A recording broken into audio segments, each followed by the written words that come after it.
सर्व शेतकरी बंधूंना मी शेतकरी पुत्र गोरख शिलार आज दिनांक 13/11/2024 आज रोजी जर बघायला गेलं तर कपाशीच्या 2 येत्या झालेल्या कंप्लीट झालेल्या आहेत आणि आज बघायला गेलं तर जमिनीमध्ये भरपूर ओले यावर्षी पाऊस झाल्यामुळं तर पाहायला गेलं तर प्रत्येक कपाशीला किमान 15-15-20-20 पाते आज रोजी लागलेले आहेत.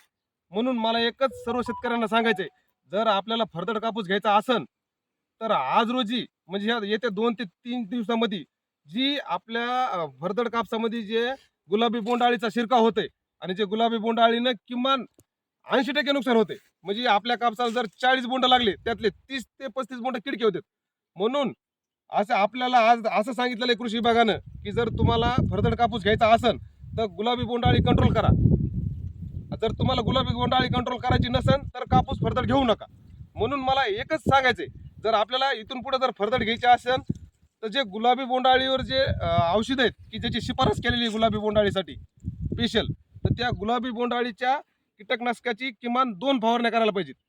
आणि त्याच्यानंतर आता जे वातावरणामध्ये धुई येते, पुन्हा कधी थंडी येते तर कधी गरमी येते, म्हणून जे पात्यामध्ये पातेगळ होती तर ह्या पातेगळ होण्या म्हणून त्यासाठी एक बुरशीनाशक आणि आतापर्यंत आपण जे खत दिले ते मात्रासाठी आणि जे बोंड पोषण्यासाठी आणि ते चांगल्या प्रकारे फुटण्यासाठी चांगल्या प्रकारचे मायक्रोन्यूट्रिएंटच्या फवारणी करणं खूप गरजेचं आहे. म्हणून सर्व शेतकऱ्यांना सांगतो, जर आपल्याला फरदड कापूस घ्यायचाच असेल तर एक चांगलं गुलाबी बोंडआळीवर जे काम करते असं औषध, कीटकनाशक, एक बुरशीनाशक आणि एक मायक्रोन्यूट्रिएंट असे किमान 2 ते 3 स्प्रे घ्या तरच फरदड कापूस घ्या. नाही तर कापूस उपटून टाकून पाळी घालून जे कृषी विभागानं सांगितलं जातंय की ते रान सगळं ओके क्लिअर करून टाका, जेणे की पुढच्या वर्षी जे आपल्या येणारा गुलाबी बोंडआळीचा प्रादुर्भाव आहे ते आपण रोखले जाईल.